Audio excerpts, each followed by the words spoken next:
Curry and Tatum, they entered game 3 as plus 100 and plus 115 favorites to win MVP.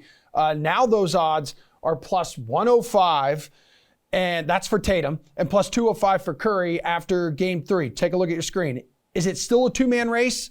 Or you think maybe even Jaylen Brown has entered the chat? He was plus 900, now plus 350.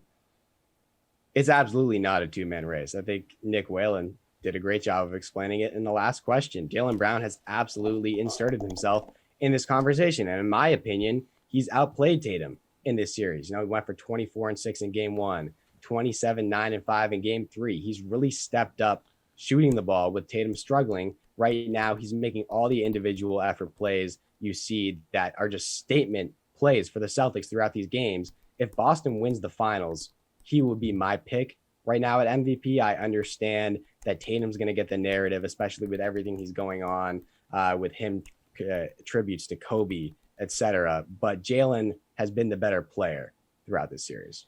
Yeah, Whalen, so you would obviously consider sprinkling a little something there on Brown at plus 350. Yeah, and with all due respect to Kobe Bryant, the Tatum Kobe tributes have been a little over the top, in my opinion. I've not have not been the biggest fan. Yeah, of what's been going on there, I agree. I agree. Like the texting him thing was weird. I'm not gonna lie, and I like weird stuff. That was just a little too weird. We know you. Yeah, just chill out a little bit, man. But right now, I think if the vote took place after 3 games, I think it would probably be Jaylen Brown, right? I mean, he has more points. He has more rebounds, comparable in terms of defensive stats. Tatum does have more assists. Brown shooting, 10 percentage points better from the field in this series. He's been better at the line in this series.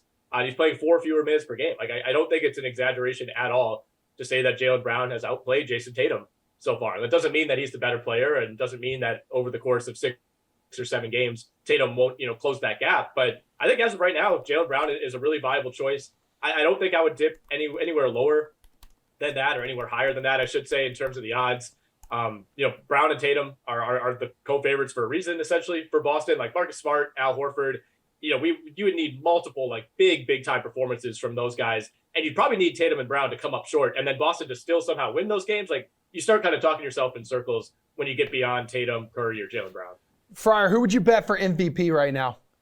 Right now, I think I'd have to go with Jaylen Brown, not to sound like a broken record, but these guys did highlight it pretty well. Smart was the one long shot that I was really thinking, maybe he could if he has a nice bounce back, and then kind of has, he's pretty good about getting people invested in him just because he has, the theatrics and everything that kind of come with his play. But when you look at what Jaylen Brown's done, look, Jason Tatum has been consistent. Even in that game 1 where he didn't score all that well, he did everything else well throughout that game. Jaylen Brown, though, from a scoring standpoint, has been pretty much out there and out for blood. He is not messing around when it comes to this team. When it comes to the Warriors, he is trying to he's pouring it on early, and that's usually when he's at his best too, when he's scoring a lot in the first quarter, then Jason Tatum kind of doing a little bit later on. So I do think Jaylen Brown's making a case, but it's just Tatum is the superstar. I could see the narrative kind of leaning towards his way, but if you're looking for someone else to put a little sprinkle on, as you put it, go with Jaylen Brown.